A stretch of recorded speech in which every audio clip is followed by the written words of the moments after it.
right? I mean, other companies do it. Um, Maybe I'll just start with Maxon around data monetization, if you will, and from a public sector standpoint, are there kind of any thoughts to say, okay, here's kind of where I'm the guardian of data, and can I leverage that to maybe, generate some revenue that would help me, close some budget gaps, if you will? So we've had a few conversations about it. I think the first, kind of just to set the floor here, if you want to be the guardian of data and the one place that stores data, you should really know how to secure it, which I think, for a lot of our governments and large enterprises is a very hard thing to do, as we've seen in the recent years.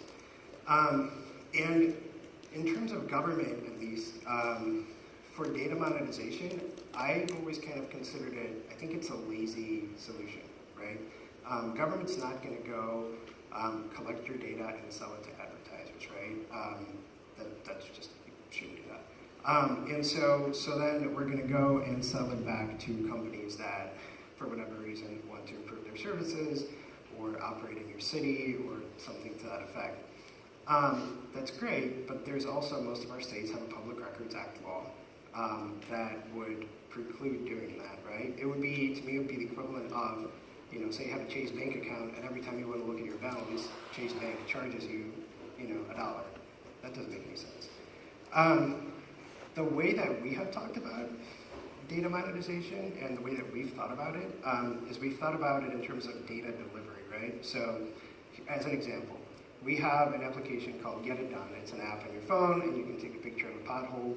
It gets your location, and then it gets submitted into our work order system. And then the work actually happens, and then you get notified saying, hey, it's been done. So that application generates a lot of data. And right now, through our open data portal, we release it we run the job once an hour, and we release it once an hour. We update it once an hour.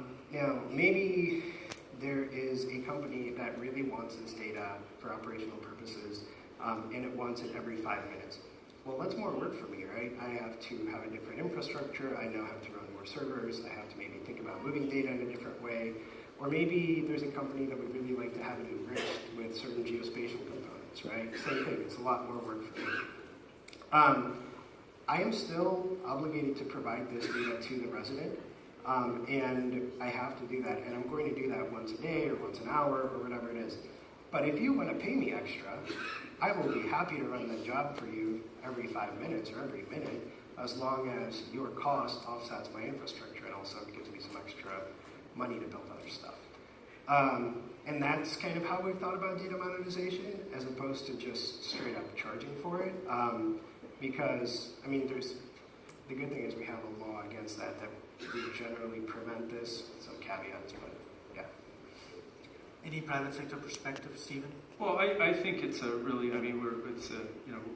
this is the driver of our economy. So I go back to sort of the nexus of physical infrastructure and the sort of the data economy. I think in the past, how have we paid for infrastructure? We've sort of taxed real estate. I believe that in the secondary impacts on our economy are such that these big data economies are helping to drive a tax base for our cities and pay for infrastructure. I also believe that in the future, maybe there will be more direct, basically right now we cut a deal, you can have some of my privacy in exchange for some convenience in my life, right? So that's why we're all willing to do that. I wonder if in the future, I've been hearing some interesting dialogues about micro profit sharing with citizens for that data too. Which if we're thinking about sort of a post-work era, how do we pay people in an era where maybe not everyone's going to have a job in the future? Can this data actually become, it is absolutely driving our economy and changing every aspect of our lives. I wonder if in the future it could actually help to pay for social programs that we don't seem to be wanting to tax ourselves for in any other ways. So we all acknowledge, obviously, that smart communities, it's a wicked problem to solve, right? It's complex and it's hard. Otherwise, it would have been done many years ago. In the last few minutes, if I can just ask each one of you to provide just maybe one example of governance, good governance, and how it has been successful. Stephen, you want to start? I think one of the things that in order, I think about those three big things I talked about. So sort of addressing resilience, social equity, and sort of long life cycle costs. Some form of a redevelopment authority that's responsible for a holistic look at a portion of a city, whether it be an improvement district or a redevelopment authority, depending on what political jurisdiction you're in.